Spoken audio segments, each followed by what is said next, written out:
Tuesday, John. This is Liv Road. Hey, Soren. I'm jumping on, so I'm running a little bit behind, but I'm right on time. Hello, everyone. Hello, my wonderful family. Welcome to another TMI Tuesday. This is our, I know I'm all oiled up, spelled up. This is going to be our regular occurrence. This is a Patreon special. We kind of get into specialized things that we are going to discuss in a personal way and kind of bring up certain discussions that I think would be appropriate and also relative to the times that we're coexisting in. So, welcome. So, peace to the east, the west, the north, and the south. Join on in. We're going to actually touch on a topic that I think is the least discussed topic in the realm of prepping. And prepping is just basically getting yourself prepared for anything that could happen in the matrix, because as you know, we're living in a wild, wild west in the matrix. And it's quite it's predictably unpredictable out there. So, I always want to be proactive and very self-aware and aware of my environment and what could kick off in the midst of chaos along the lines of, the what I consider to be the precipice of a development of what could be World War III. So tonight we're going to go into sanitation. It's the one topic that preppers discuss amongst each other, but it's rarely something that I think is really brought up as a major discussion. So you think in the realms of prepping, what is prepping for, and what is sanitation? Why would I bring that up? We take in the best case scenario that, let's say, the grid, I say the best case scenario because if the grid goes down, it's a beautiful, wonderful day. You'll have all your days off from work. You can have all the board games, have cards, have some dominoes. You've already prepped and have some good staple food ready, some dried fruit, some seaweed. Some of you will fast through the shift, what have you. You've already prepared, so you'll be very cohesive. But what might be something to take in consideration is sanitation. What happens when the grid goes down, or there's a delay in garbage pickup, or what you're usually accustomed to as ridding of your waste, usually by your curbside. And once things go awry, that's one of the first things that goes down. And though that halts, you creating waste doesn't halt. So there will always be a necessity for you to be self-aware enough to know that sanitation and being very, very, very dignified in how you expel your waste during a time of upheaval will really make your comfortability up a notch or two. Okay, so we're going to get into the realm of that. The first thing I say is during the couple days that you may have a scenario where you aren't, and it doesn't always have to be if you're a camper, if you're someone who spends days on the beach at a time, you realize, and you probably have much more heightened self-awareness when it comes to sanitation, the things that you do to get rid of your excrement, meaning that, let's say the waterways aren't working and toilets aren't an option, you want to know how to get rid of that waste, or you want to know how to clean yourself during a time where maybe you have very limited water, if at all any water.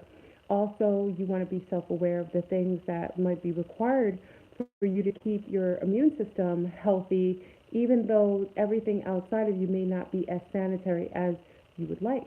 So we're going to start with number one. If, in fact, you have a situation where you are disallowed from ridding of your waste, and that's garbage waste, you have to hatch out a plan to make sure that you are a conservist and that you're a minimalizer. You minimalize as much waste as possible. If you're a recycler, this is probably a little easier. If you're an avid recycler, this is probably going to be easier for you to, kind of work a system or have a plan of action, okay? And usually this time you want to make sure that if you're consuming any foods that require to be thrown away, let's say, so this is my first conversation. The grid goes down. You have enough staple food. Some of you have canned food. I'm not a fan of canned food, but some of you have, alternate ways of cooking. If you're cooking on a stove, some of you have enough fruit and vegetables for a couple of days to last you, or some dried fruit, so it may not be a big deal. Now, with dried fruit, any type of fruit or vegetables, in order to kind of minimize waste that will accumulate in a way that won't be cohesive and could cause sanitary issues in the house, this is where composting will be to your benefit. Taking anything, even an egg shell. So you have, let's say you're making a breakfast and you guys are enjoying your breakfast, even though the grid's gone down, you've enjoyed your day, you can sleep in bed, and then you can wake up, you have some of you have a fire pit, some of you have a homemade stove, some of you have an independent cooker. So now you're cooking, you're making some fresh eggs, you're making a cup of coffee because you've saved some, and also maybe you're slicing a piece of apple or strawberries or oranges or what have you. At the end of your meal, because you have very limited water, and you want to kind of conserve your water because you don't even know if you'll have water for a long period of time, you want to first make sure that all the peels, the orange peels, apple peels, any peels from any fruit that you're utilizing, that you take into a little paper, if you have paper bags. If not, just in hand. You can hold it in hand. Why I say this is important because you don't want to necessarily throw any plastic outside, because we're gonna do a little we're gonna do a little proactive composting to minimize the garbage that's going to accumulate. So you take egg shells are for composting. Yes, you can put them and compost them outside. Any shavings of fruits or vegetables, you can utilize that and bring that aside. Coffee grinds are phenomenal for your plants. So if you have in-house plants that are needing a little zhuzhed up, the coffee grinds are magnificent for raising and changing the pH in the soil. You can take the eggs and the coffee grains, mush them together with your hands, which is fine, and you can actually put it in the soil of any plants you have. If you don't have any in-house plants, you can kindly take all that you have in your hand, your peels, your egg shells, and your coffee grinds. Go outside near a bush, and you can kindly just disperse it from there. Someone said, will this be a problem? Will it start smelling? Absolutely not. That is what most composters use as fertilizer for their plants and vegetable gardens. So it won't accumulate too much smell. You want to make sure that when you're doing freelance composting is just throwing your compost in various places to disperse of it evenly, but not overtly. You can put it in your bushes. You can put it out by a tree. You can put a little dirt so it doesn't look as messy. You can dig a little dirt and put it underneath. It'll break down beautifully. Sometimes you'll have the birds or some of the insects and things like that break it down a little easier, and then you're free and clear from that. Okay? Now, what you want to do is, in order to minimize water usage and clean off your pot, you want to make sure that you take usually what we call a wet, it's like a wet, you can get it now at Walmart. It's a cloth, and it's very thin, but it holds a lot of liquid in it. So what you do is it will stay in the cloth a little longer, so it's not perpetually dripping off, so that you can wash a little longer without having the need to refresh your water too much, so you can conserve on water.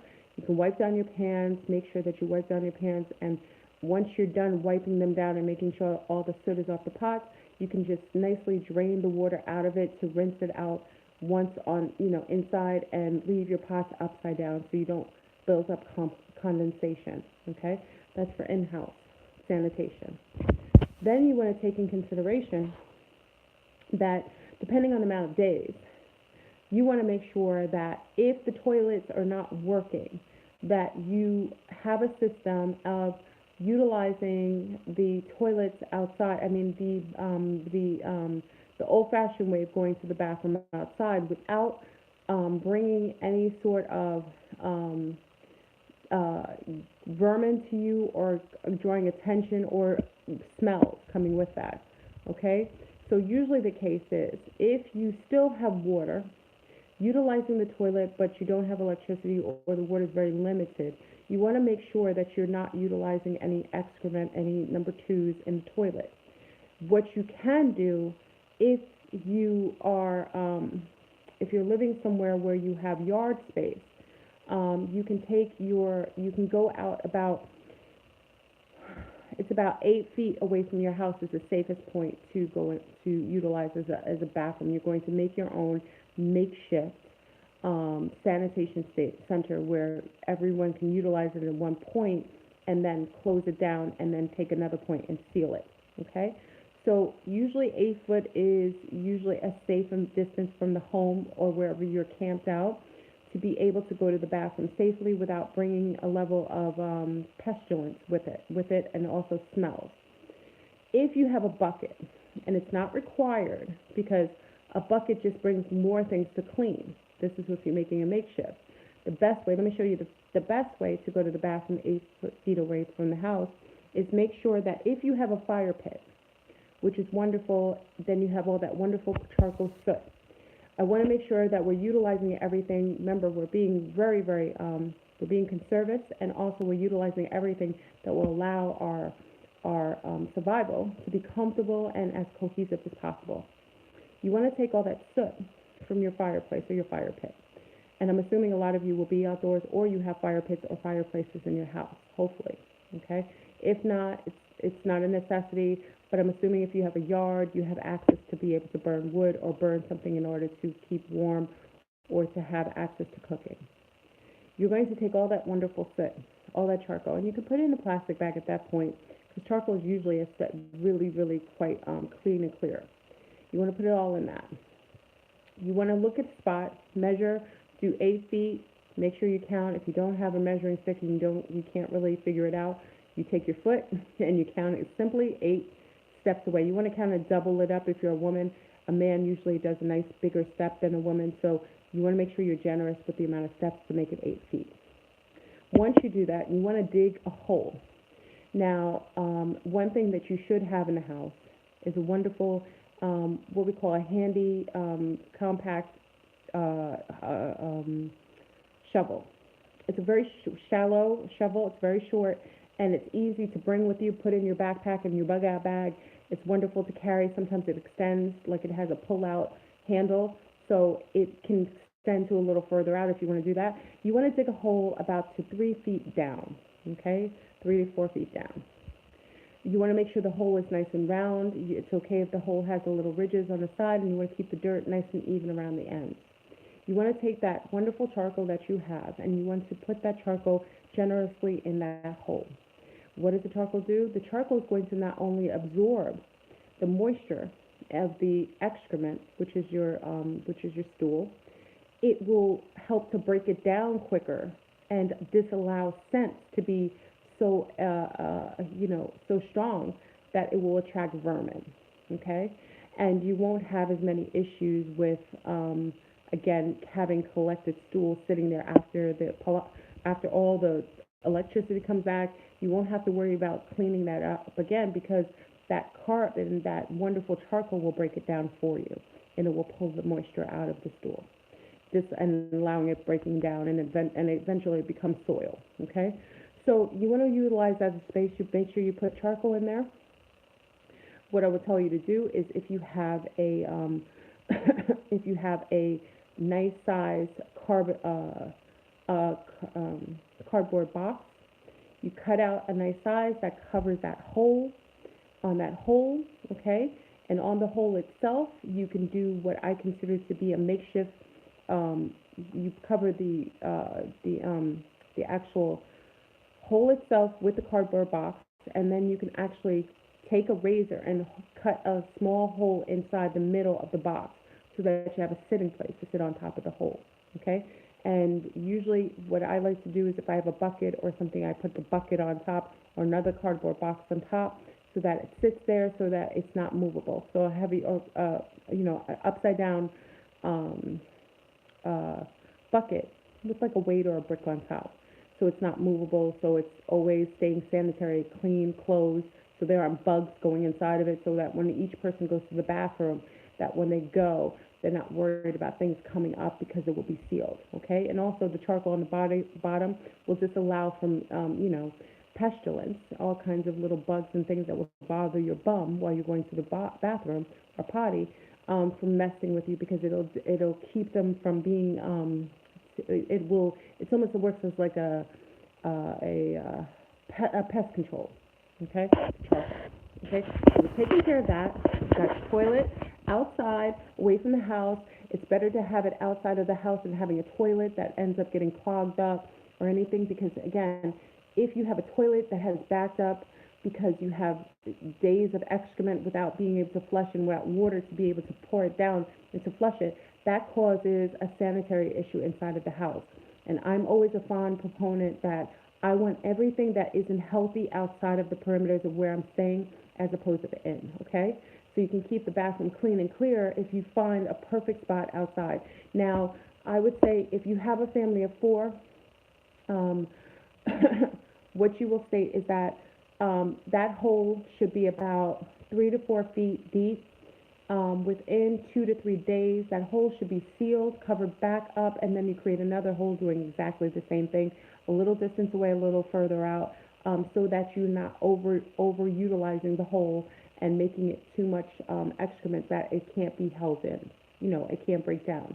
You want to make sure about 3 and 4 days for a family of four should be fine for that hole. Okay? Now, so we're good. We've compost. We're enjoying our breakfast. We're playing Pachisi. We're playing spades. We're enjoying our company because even though the grid is down, make sure you have flashlights in the house. Make sure you have sustainable energy type of things in the house like radios that you can wind up flashlights. Make sure you always stock up with batteries and everything in the house so that you have as much as you have a comfortable day, or make sure you have a comfortable evening. Now, some of the staples I'd like you to have in the house will be very, very necessary in order to make sure that during these days, and it could depend. Sometimes, it's a matter, if the grid goes down, it could just be a matter of 48 hours. It could be maybe 24 hours. But what if it lasts you a week, 2 weeks, 3 weeks? And you begin to notice that there are certain things going on with your body that may need to be addressed, even though you will not necessarily be able to have access to medical care. You want to make sure that during a time where the system is resetting itself and you're unable or you're unwilling to go out in the matrix and the madness of chaotic people, looting, killing, raping, you want to kind of stay home in your home base for as long as you can until that becomes unsafe. So you want to make sure you have certain herbs, certain tinctures. I'm a fan of tinctures, and this is the one thing that I'm a fan of having in the house to make sure that your endocrine system and your body is going to have all the necessary tools to sustain itself and keep healthy, and you can address anything as it comes and becomes to surface because of the conditions of not having the amenities that you normally are accustomed to. So we're going to start off with the most obvious. Once you're unable to shower and to clean up as you normally are accustomed to, and of course you're going potty outside, you are not eating necessarily as much, you may start to build up a film on your body. And remember, we have to take in consideration there are parasites and there are bugs all over, even if you can't see them. And they will start to create fester in your body if you are unable to have the same sanitary conditions that you had previously, being able to clean your body, clean off basically the bacteria that you normally would accumulate, but would be able to disinfect and wash off. So let's start off with a couple of things that we need to have. First thing that I definitely think is a staple in a house, and this is if you have yourself and little children. Children anywhere from, I would say, even 14, 15 and under, okay? So I would still consider that to be children. One of the things that I would state for you to have is this. This is a tincture, and this is called Intestine Edge, okay? This tincture is a anti-wormer. It's a dewormer that gets rid of flatworms, tapeworms, ringworms, a number of worms. Why is this important? During times when we are in a sanitary condition, those little bacterium and those little worms, because most people have worms inside their intestines, whether they know it or not, maybe not to the heightened degree, but to somewhat. Those worms begin to become more cohesive because our pH changes, and then the disallowing from cleaning ourselves allows for us to be much more of a host, a healthier host for bugs. Okay, so this alone is wonderful to have. If your children begin to have ringworms or roundworms or tapeworms, this will kill them. And you give them two tinctures, two half a tinctures a day each, and it should be able to rid of those worms within 2 weeks max. Okay, and this is safe on the endocrine system. It is a staple in your house, and this will make even animals. If you have a dog, you take half of that, or a cat, and you make sure you give this to them if they start to show signs of having worms. Okay. The same goes with this. This is, most of you know, this is black walnut and wormwood, or one of the usually. It's not as strong as this. This is specifically made to kill worms, all different types of worms. Wormwood is a good way to keep a healthy homeostasis, wormwood or black walnut. Black walnut is not only just an antifungal or antimicrobial, it also works wonderful in the endocrine system to keep a healthy pH, to disallow for parasites and bugs to find cohesion in your body. Okay, so this is definitely something you should have in your house. This is a preventative, and this is more cautionary, and this is definitely a remedy. Okay, and these are tinctures. Okay, you may start to develop, depending on what kind of outbreak or what has happened environmentally, the air inside the house, due to the fact that you may not have proper filtration because of the conditions of being in the house, not having air condition or air flowing consistently, depending on what's going on outdoors, and you may not be able to go outdoors, you may develop respiratory issues. It's one of the number one things that usually happens during a time where you're having any type of collapse of a system and a blackout and electricity being off for a long period of time. Staying in a house with dust, or if anything, we take in consideration that it's maybe just a blackout, but what if there's things going on outside that end up coming through the vents and trickling out into the house? Many of you may develop what we consider to be semi to preamp to some more major respiratory issues and lung issues. Okay, now this is one of pleurisy root is one of the most phenomenal as far as treating the lungs and anything that has to do with respiratory, as far as pneumonia, colds, bronchial issues. This is a tincture to have as a staple. This will not only work as a preventative, but it will actually work as a cure to those things, and it will treat a lung infection or anything of that nature probably more effectively than some of the pharmaceuticals that you use that the doctor prescribes to you. Okay, so this is something to have for the little ones. You only use a half of the tincture for the little ones, and you only want to do one every 6 hours for the little ones, or as instructed.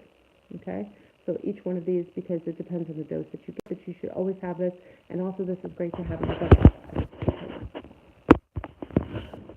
This is wonderful to have in your bug out bag. I really suggest this. As you know, you hear me being a fan of this often, and I will say it over and over again. Colloidal silver is a wonderful antimicrobial, antifungal, and almost like an anesthetic. Okay. Now, I'm not a fan of using metals too often, because using metals can sometimes, after a long period of time, break down your system, depending on your immune system.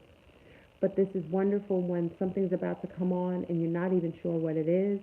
Get a cough, but you know it's not necessarily your lungs. You get a rash.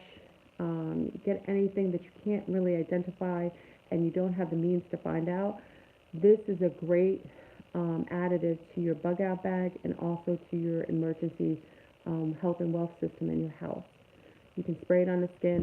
It will get rid of most nasty infections on the surface, and it works like an antiseptic. Also, taking spritzers every day for a week will allow for your healthy immune system to keep your immune system up to par.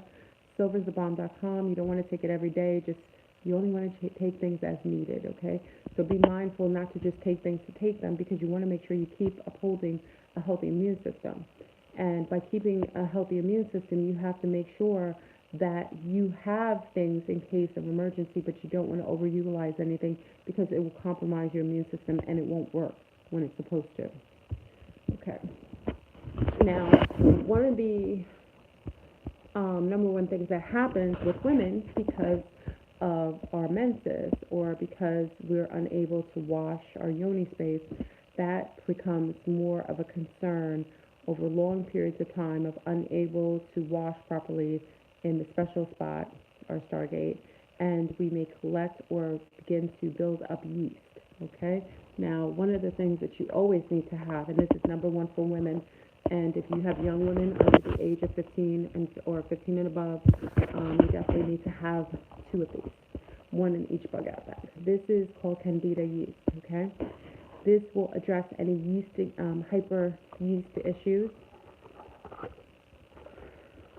the accumulation of yeast. Sorry. Okay.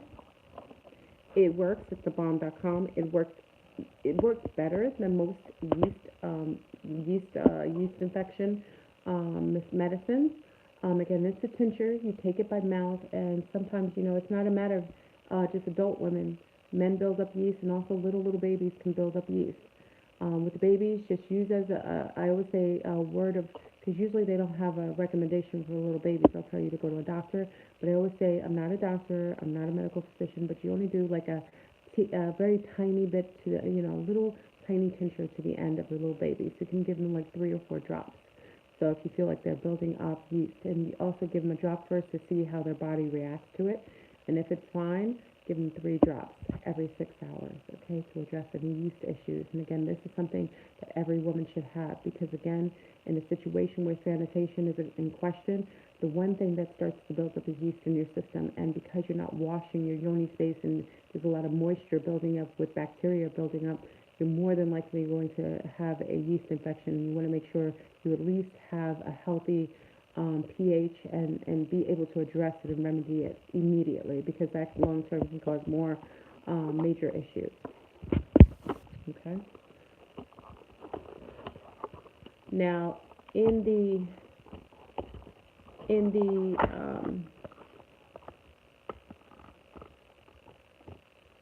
if in fact there is a fallout, meaning that there is a nuclear attack, there is a couple things you could do. I didn't get my bug out bag, which I think if you've seen on top. I have the actual iodine pills to address any sort of radiation, but I also have this. Now, be careful when I suggest this. I'm going to tell you have to be very cautious. This is iodine. This will be able to remedy any effects of fallout with radiation, any exposure to radiation. Iodine kind of neutralizes radiation. Okay, so you want to have. I like the pills that they have. I have the emergency packs that they sell for preppers for the case, and that's in my bug out bags. But this is something to have in the house. Have the tincture form of iodine. This will be your safeguard, and this will be your grace, your saving grace. If there's a radiation attack, if there's a bomb or some sort of nuclear attack or nuclear meltdown, this is what you utilize in the house. You use as needed, and this works, and this will keep your system and your system protected and neutralized, and it lessens the effect that any nuclear exposure would have on you. That's very important to have this in your house. You can order this online. Anything, a host of things I have. Majority of the tinctures you can get from a Whole Food store. You can get from your health food store in your local area. All the tinctures. If not, you can also order from Amazon. Amazon has everything here, probably plus more. Okay. So you want to have iodine. This is I used this a couple of years ago, and I used to give this to my daughters, and I'll probably start to give it to them again. Thuja. Thuja is another antifungal, antimicrobial. This is good for aerial things in the air, chemtrails.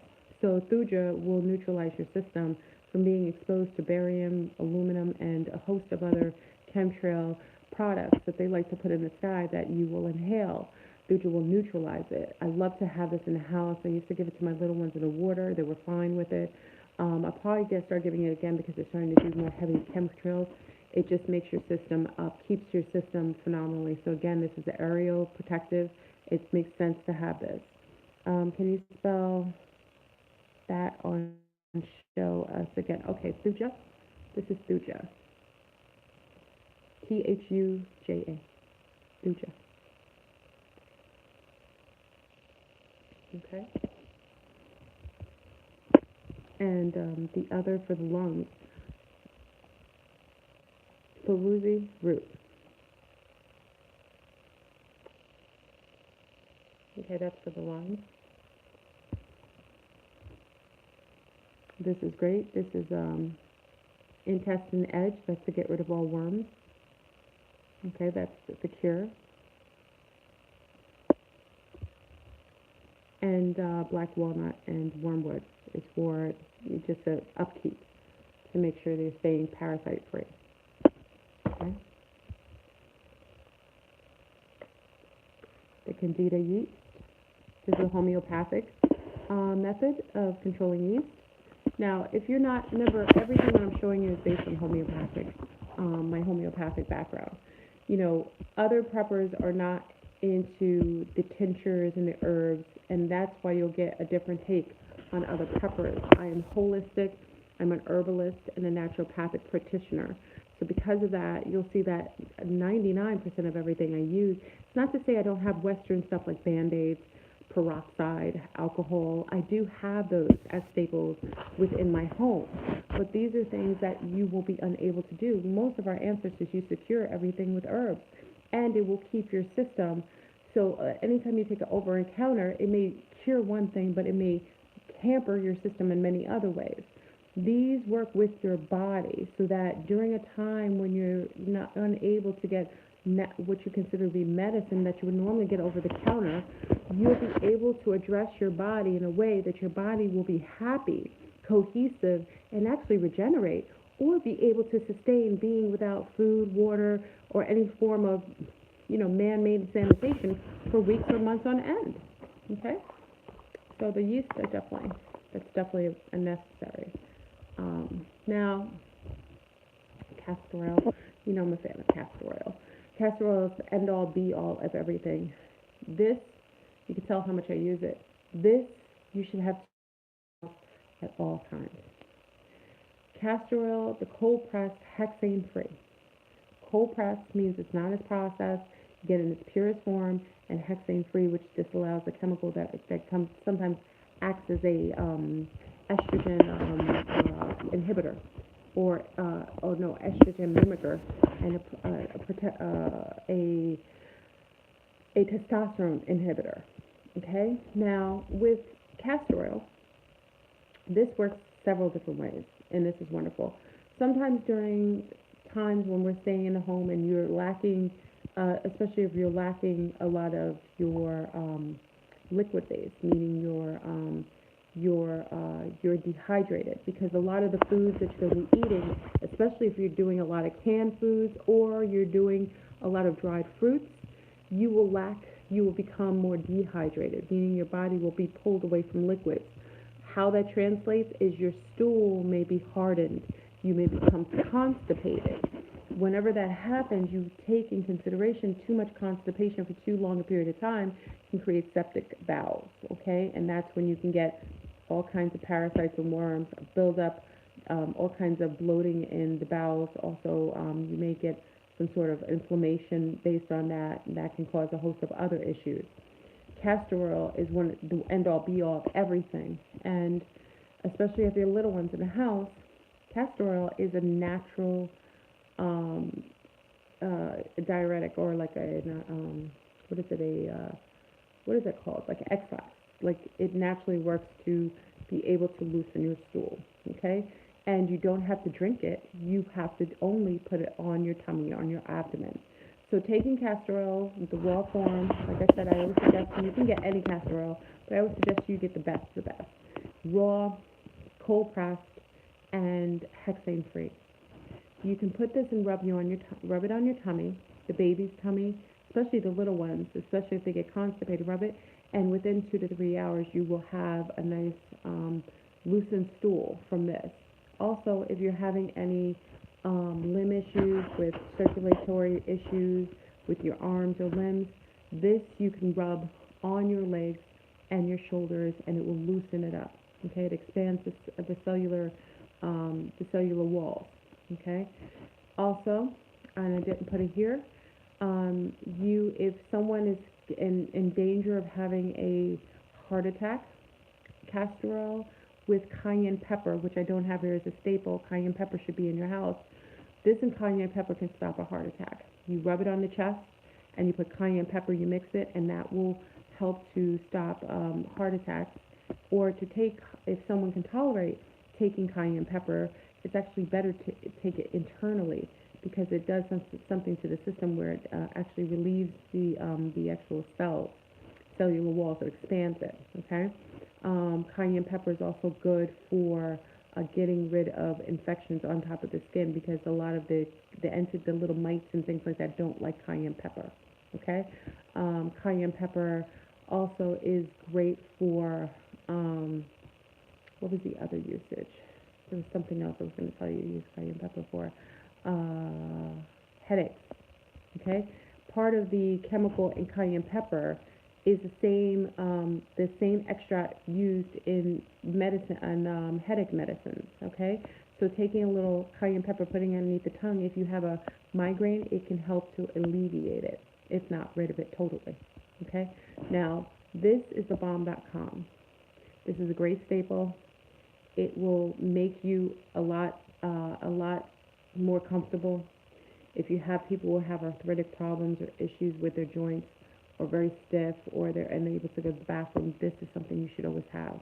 It heals everything. It's one of Edgar Casey actually used to his packs. He has his institute is a proponent of making castor oil packs that can heal anything on your body, and I swear by it. So it is fantastic.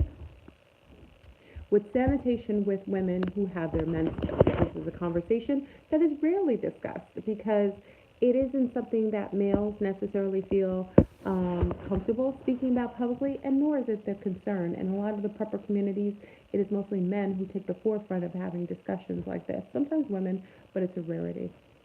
During the time that you may have your menses, you have to take in consideration that you may be unable to have any pads or anything that would allow for comfortability during this time.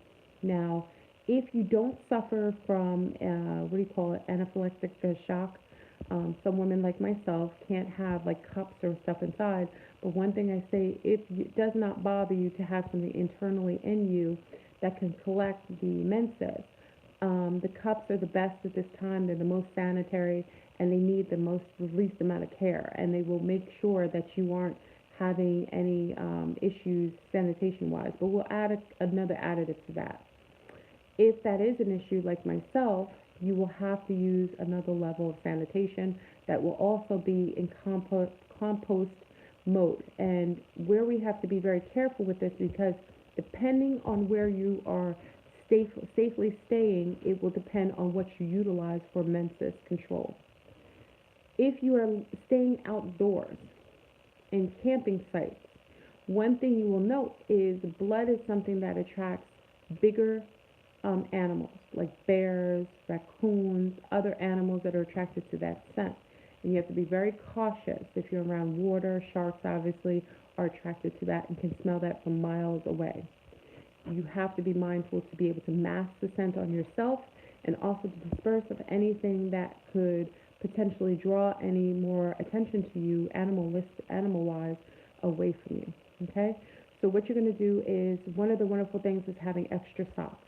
Okay? White socks, I always say in your prepper bags, you should have a pack of like 6 to 8 white socks. Doesn't matter the size, the smaller the better, so you can pack it. Whatever is condensable, you can't pack it with you.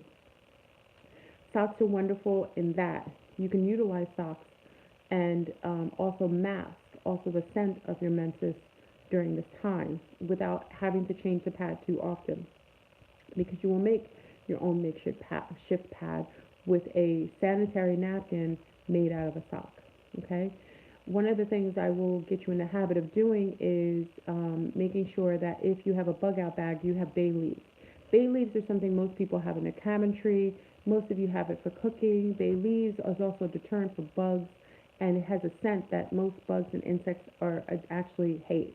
In the Caribbean, you'll see a lot of our Caribbean people using bay leaves crushed up by the doorways, and it keeps ants and other pestilent out of the house. You're going to take bay leaves and you're going to break them apart and put them inside of a white sterile sock. One sock, okay? You're going to put it, crush it up inside of a sock. Also, if you happen to have oregano is also wonderful anti-stringent. If you have oil of oregano, which I didn't add to this wonderful tincture set, which I have in the house, it's also good to have that because it also helps with upkeeping your immune system while you're staying in this kind of condition. But I love oil of oregano. I swear by it, and it's great for everything.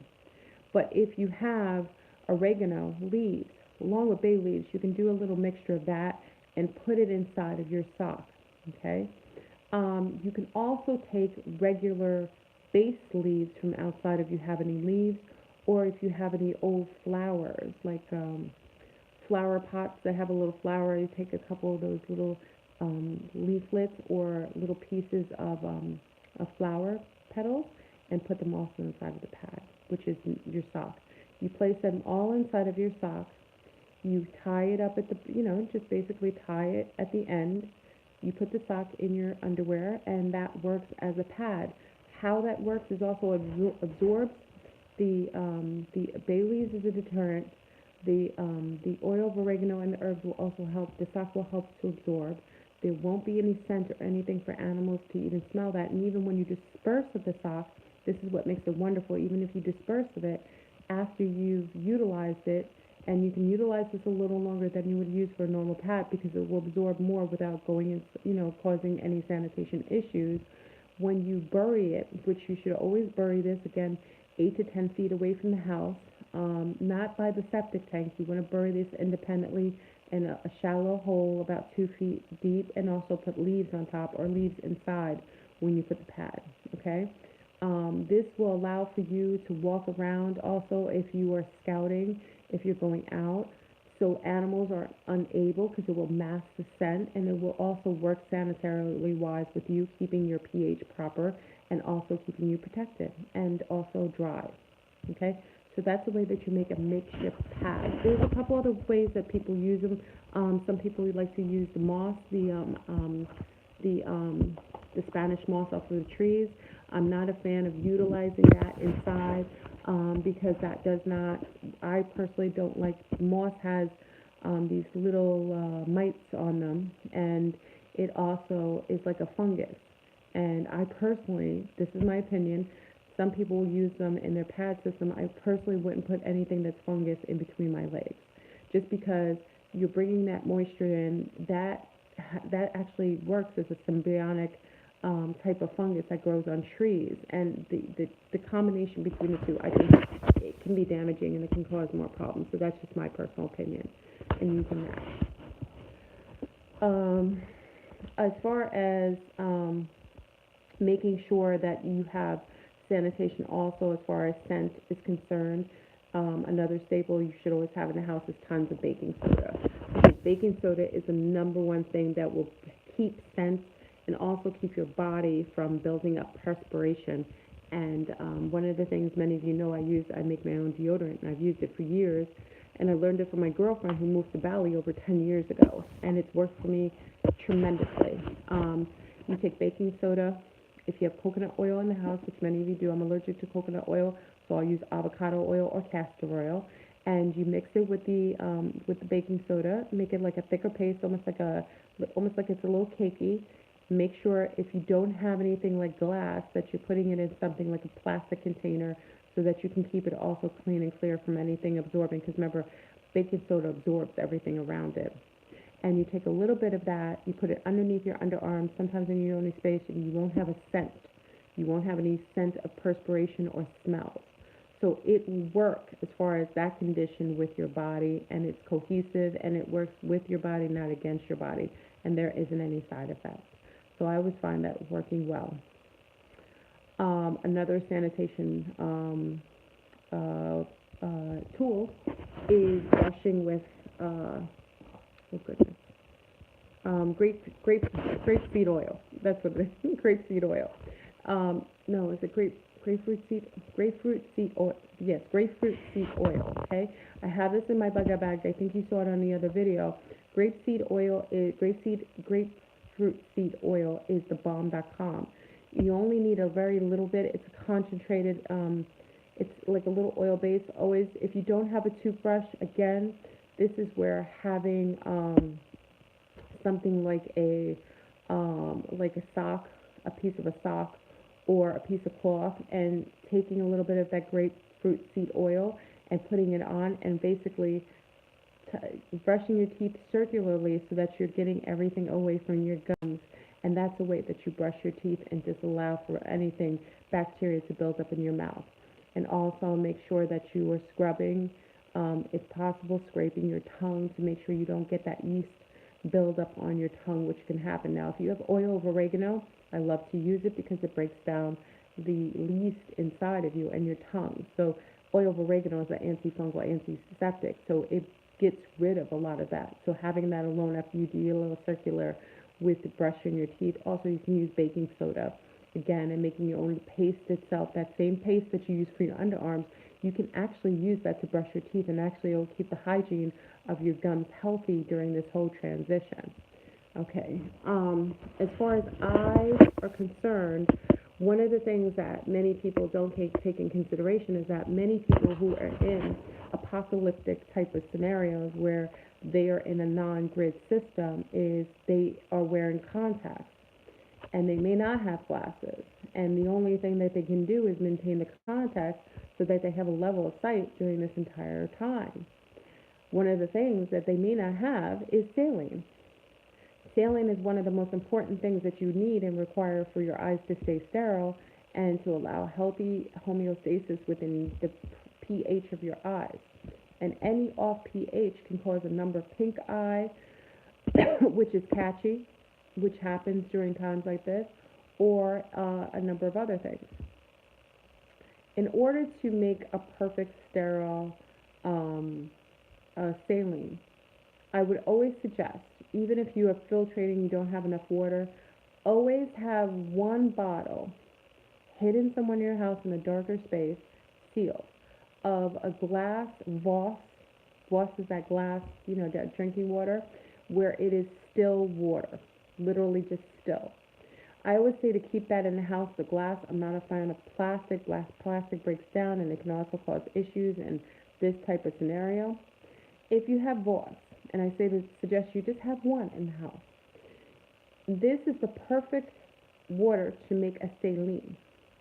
If you take water, you take about, if you're going to make a little container of saline, which is enough to maybe drip in your eyes daily for about 2.5 weeks, you want to make sure that you have, sometimes these tinctures, you have extra tincture bottles. These are great to use as droppers for the eyes. If you ever utilize all your herbs, always keep these. These are wonderful, man. Dark glass, which keeps from changing the chemical, from keeping not exposing it to light, which changes the chemical and changes the whole molecular structure of the tincture. It will change it, and it will make it lesser, or it will make it toxic. But if you have one of these, like an extra one, it's always good to keep these if you have them. I keep them as much as possible without bordering hoarding. Okay? So you want to take that water. You want to take about, I say about 2 ounces of the Voss water and pour it in one of these containers, preferably a tincture. Okay? A tincture like this. You want to pour it in here. Okay? Make sure your bottles are all sterile, and you should have sterilized them after you use them. I always make sure that after I use the tincture and it's finished and clean, if I want to keep it, what I do is I wash it out with water, but then I pour alcohol in it, and then I let it dry naturally, airwise, and then once it's dried, the alcohol is dried, I close it and seal it, and I don't open it again. That will keep it sterile until I'm going to utilize it. And no, it won't mess with your eyes because remember, alcohol it's gaseous. It will be dissipated in the air. It's like a fumes. It'll disappear in the fumes. Okay. So once you pour the Voss water in there, you want to take about what is it, a teaspoon of sea salt. Teaspoon of sea salt for 2 ounces of water in the Voss and the tincture. 2 ounces. You pour it in there and you let it in there and you close it. You shake it nicely and you let it sit. Once that's done, that will be your saline. It works beautifully and masterfully. But if you make sure that you use your saline, you have to make sure that you are not allowing the dropper to ever touch your eye because then it will affect because that's one of the things that a lot of the eye doctors hate, that people make their own saline because once you touch your eyeball and you get whatever bacteria is on your eye and then you put it back in here, it infects the whole batch.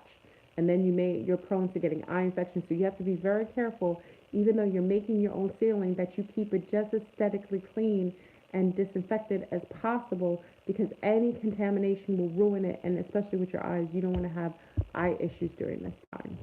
Okay? Also, with the baking soda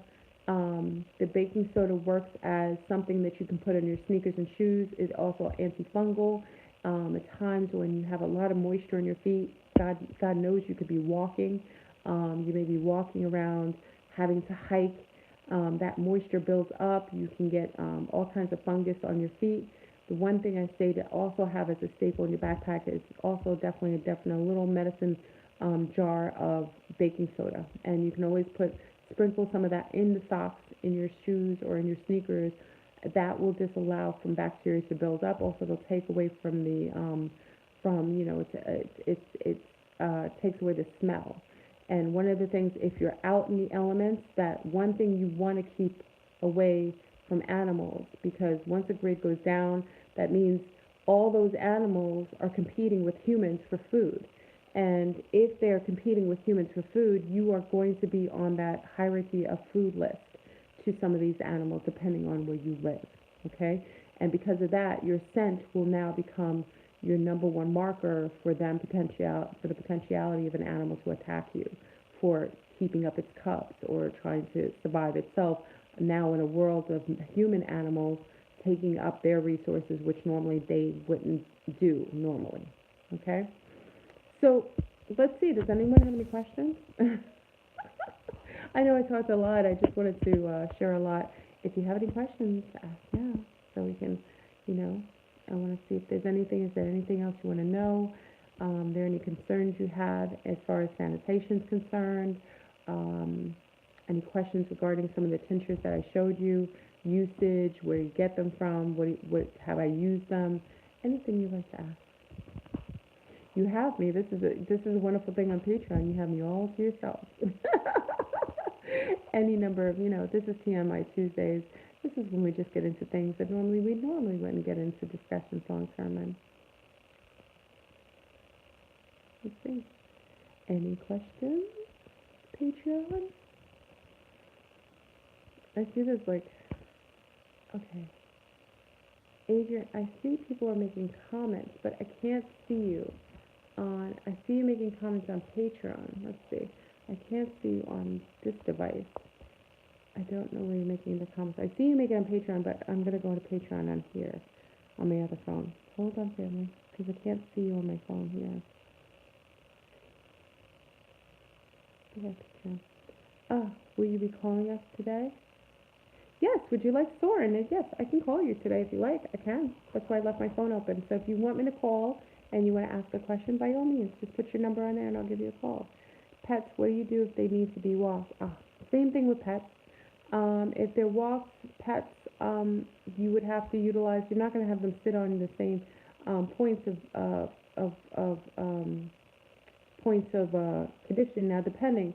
Now, if you're in an apartment, you're unable to leave the house, you're going to have to set up excuse me. You're going to have to set up a box station for pets. Box station is usually a station where the pet utilizes the box as a form of entry and you use the box for them to go use the stool. So if you're in an apartment and you're limited in space, you can't go outside, you want to set up a box in a corner, somewhere outside, not in the main room. Usually, I would say not even the bathroom. You want to make sure it's like either the mud room or somewhere away from the front door there. Box is like you make a makeshift box and you put newspapers down. It's just like the old school. And you make sure you utilize it that way. Now, when you disperse of it, newspaper is wonderful. If you, I don't know if people get newspapers as much anymore. You can wrap it in newspaper. You can utilize a bucket as a system of keeping it down and also covering it with the composted with the charcoal. Okay, in-house bucket.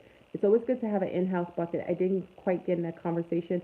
In-house bucket is what you can also use if you don't have access to outdoors. In-house bucket, you cover bucket, you put plastic inside and seal it like that. It's a wonderful toilet. You can cover it, put plastic inside and allow it to go on the outside. Plastic, so everyone goes to the bathroom after they're done and it's sealed up. You can cover it if you have a cover, or you can just tie up the bag and disperse of it on the side somewhere. What did they say in apartment? What did they say in the apartment? And you can use it in a sealed garbage can and just utilize in that way with the charcoal. You're going to have to do that. It's a little less sanitary when you're in an apartment and you can't get out. It's always great if you have yards or you can get outdoors. If you can't, you have to use the bucket method. So same with pets. So when a pet goes to the bathroom, you do the box in the corner section. If you have cats, it's easier with cats. Cats have a better system. They have kitty litters. Cats aren't the big deal. It's usually dogs. Dogs use the box. Actually I always like to have them go to the bathroom there. A good healthy dog that's been trained to go outdoors, it doesn't take them that long to train them to go in the corner and just teach them how to go in the box method. Once they start going on the paper in the box, you just pick up. If they don't do it, it is what it is. Pick it up with the paper, put it inside of that bucket, and also put charcoal on top. Each time everybody goes, you put some charcoal on top to absorb the smell. Okay, so it breaks down everything in the excrement as well. Also, it absorbs the liquid, so you don't have as much liquid in the bucket, making it heavier. Okay, so if you live in an apartment, I always say to have 2 to 3 buckets. Just buckets, like buckets somewhere. Put it somewhere to have. Buckets are the bomb.com, especially in sanitary issues when you can't go to the bathroom. Because that's the situation when you're in-house like that and you have pets and you can't go outdoors. You're going to have to make a makeshift toilet, and you have to keep it as sanitary as possible, especially if the toilet inside with water. Why I say to utilize that method, the bucket, because when toilets overflow, there isn't anything that could remedy that. A bucket, you can control it. It's a control system, and you can utilize it as you will. And you need to get rid of their excrement. Yes. Okay. I hope I answered that correctly. Will you be calling? If anyone wants me to call them, please, by all means, give me your phone number and I will call, and you can call in. And if you have questions or you want to share, listen, many of you know different things on your own. Hold on, let me go to Patreon to see what you guys are saying on Patreon. Hold on, it'll take me a minute.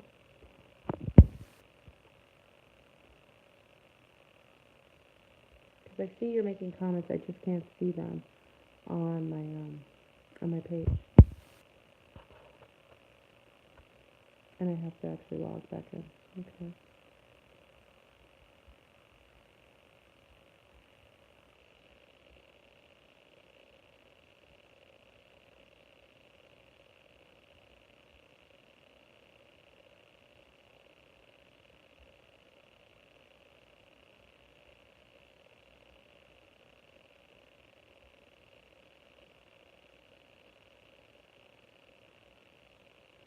Okay. Let me see what messages you have, guys. See. Okay. I should be able to see a comment.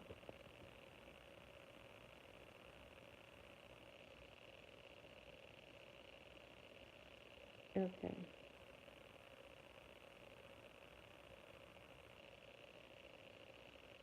Okay, prepping tips for newborns and toddlers. Okay. I'm checking enemy. I asked about menses. Okay, I did that. Disposal, neutralization, and deterrent. Okay, good. I think I got Adriana asked prepping tips for newborns and toddlers. Okay, for babies, it's a little different. It's going to be the same system with babies because babies have diapers. The wonderful thing about diapers is diapers absorb scent and smells until you run out of diapers. And obviously, this is when you're going to have to start to utilize the sock or the washcloth system as to making your own makeshift diapers for babies. Okay. There's a prepper online, and I forgot her name. She was a prepper who had talked about children's sanitary needs as a primary focus on this particular blog. One thing I know is with babies, you usually have enough diapers. Most mommies have diapers. You'll have diapers in the house. That will be your life grace savings during this time of staying indoors. Now, when you run out, this is the same system of creating for your newborn as you would do for a menses pad. The difference is you're going to have a bigger sock, and you'll have to cut it, okay, and layer it. Why? It's because babies have a different way of going stool, and sometimes their stools may be loose, and it's not like a woman who just has one spot where she has a release from her menses. The baby is, releasing from their bottom and their front, okay? So what you usually do is you have a huge sock, like a man-sized sock, and you cut it. And usually when you cut it, it lays flat. What you do is you use it almost like a sandwich, okay? You open up the sock, and what you do is you layer it. Usually you have to take two socks to do this, which is fine, as you utilize as needed. You do the same thing with the bay leaves and also the oregano, okay? But also the one thing that I would always ask that you have, if you have this, is you put a little bit of tea tree oil, which I don't have here, I have it in the house, a little 3 drops of tea tree oil on top of the actual sock that's going to touch the baby's bottom, okay? Also at this point, you want to make sure that you have a wonderful sealant. Oh, where's my book? I didn't bring my I usually have my I think you saw it on the show the other day, non-petroleum jelly. You want to make sure, or this, make sure that the baby's bottom is totally, totally sealed, because at a time when you may not have as many diapers and you're making makeshifts like that, you may not have as many, and you want to make sure that lasts as long without adjutant to the child. Okay, so you do that like a sandwich. You open up the sock, you cut it open. It's a large man sock. You open it up, and you also put the bay leaves, the oregano, but on top, the only additive you're going to do on the actual sock top itself, you put 3 little drops. It's not going to agitate the baby because you're going to have the baby's bum and everything nice and sealed, and you close that up, and that's a wonderful sealant on the baby during this time. The scent will be absorbed. The lubricants that will be on the baby will also work in sync with keeping their skin nice and protected, but also healthy and robust, okay? And the herbs won't bother the baby for the most part. If you want to make sure that your baby doesn't have a hypersensitivity to any of the types of tinctures or anything, always take a little dot on your baby, and you can test her or him from now to see if they have any sensitivities, hypersensitivities to any of the herbs. So if you want to make sure that tea tree oil isn't too strong for your little one, put a little drop on one part of their arm. If it doesn't turn red or agitated or puff up, it's usually a sign that they will have a tolerance for it. Tea tree oil is a wonderful disinfectant, and also for the little people, it does well with them. Okay? I hope I answered that question.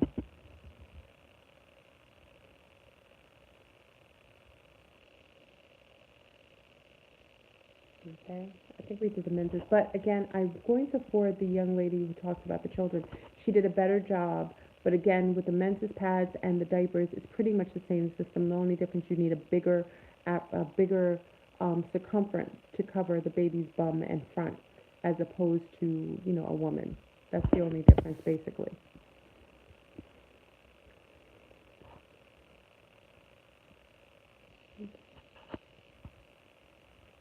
Any other questions?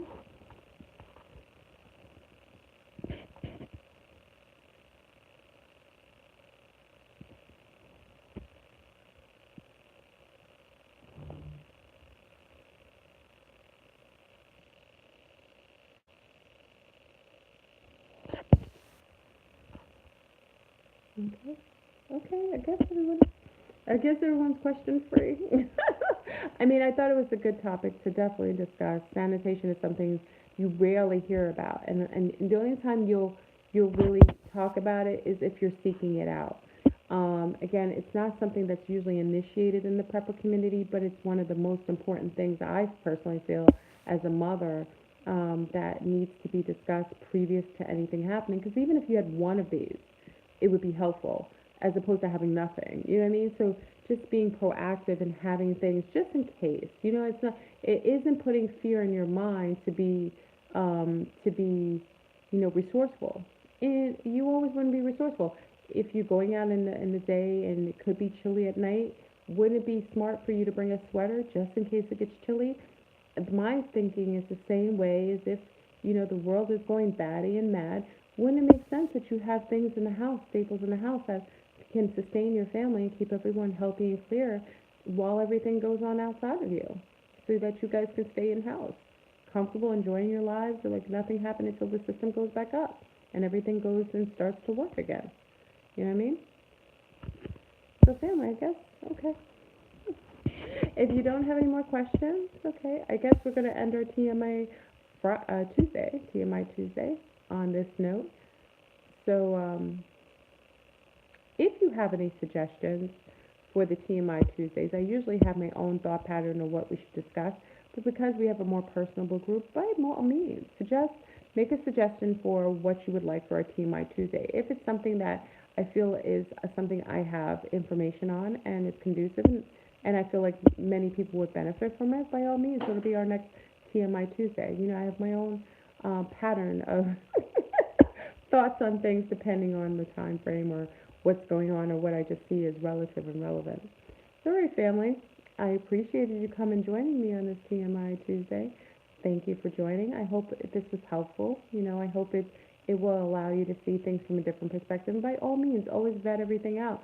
Look online, look at other preppers, things that you should have in the house. I'm not the only one. There's plenty of others, and ones who are even much more knowledgeable than myself. You know what I mean? So it would only be helpful to be proactive and not be reactive, to remain proactive as opposed to reactive. I like that way better. Sorry, family. I'm going to let you go. Thank you for joining me this evening. I hope it was helpful. Enjoy, and again, join me tomorrow. Isn't it good, Cher? I'm great. I'm grateful you like it. Yeah. You're welcome. My pleasure. My pleasure. And then tomorrow, remember to rock your purple and white. Tomorrow's our Divine Shield Day at 1 p.m. And I'll be live on YouTube. And we'll reactivate our wonderful Divine Feminine Shield. And then tomorrow night, as you'll see, I'll be joining Offset. I'll be joining. Oh, I'm actually going to end it a little early tonight, Crystal. I forgot that's you, Crystal. That's what you said. You were like, are you going to call in today? I forgot. I'm actually going to end it on this note. I'm going to actually go and chill out a little bit, try to get some sleep from not sleeping from all this energy from this wave coming in. But tomorrow night I'm going to have Offset on. And it should be absolutely amazing. I'm excited to actually interview her. So join me tomorrow night, and actually tomorrow at 1 p.m. and also at 9 p.m. All right, family? So I shall talk to you, Nistas and Nistos, and another time. All right, peace, family.